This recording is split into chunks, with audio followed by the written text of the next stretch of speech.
Yeah, I know I'm a little late to the party on the Incarnon Braton. The weapon came out last week, but still do want to cover it. Watch what happens to this Acolyte.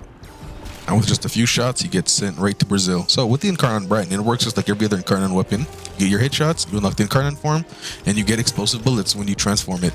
Now this works almost like Laetum, except it's a lot weaker than the Laetum. In my opinion, I don't think it's as strong as Laetum. That's why I think the Incarnon Braton is a downgrade to the Laetum, but you could put in your primary slot as well. And compared to what the Braton used to be, this is a billion% better. So let's look at some of our evolutions here real quick.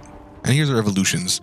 Evolution number 1 is what unlocks the Incarnon form. Evolution 2, we have Munitions Grit.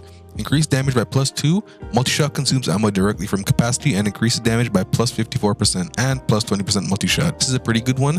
You will lose your Incarnon form almost like immediately though, because of all the multi-shot taking your ammo, but this does do really good damage.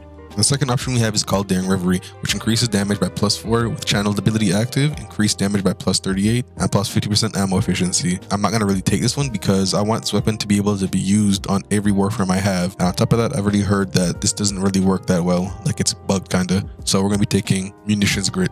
The third evolution, these are all comfort perks. Take whatever you want. I'm not going to tell you what to take.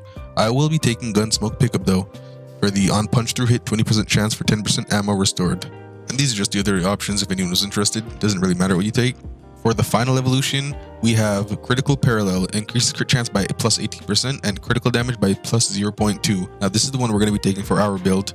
Now with Prelude of Mices, with critical chance below 50%, increased crit damage by +3x. That +3x adds to base. So does every other buff down here. They all add to base.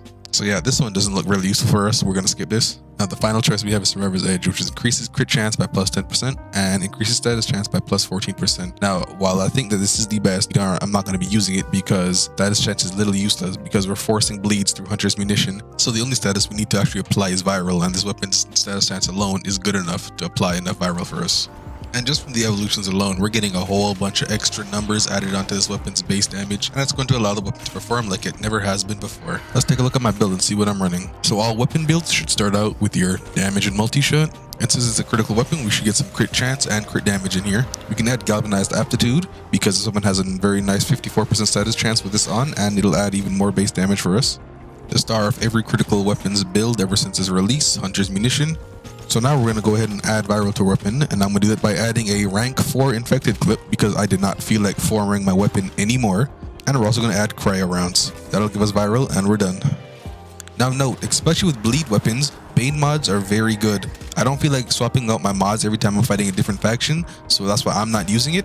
But if you want to go through that, then go ahead and slap in a Bane of any faction you're versing mod and just replace Serration with it. So putting on critical delay, this weapon lowers the fire rate by an additional 20%, and this shit feels kind of unusable. So what you can do to counter that is by putting on Arcane Acceleration on your Warframe, and that'll fix any problem you have. And just like that, your Incarnon Braton is complete.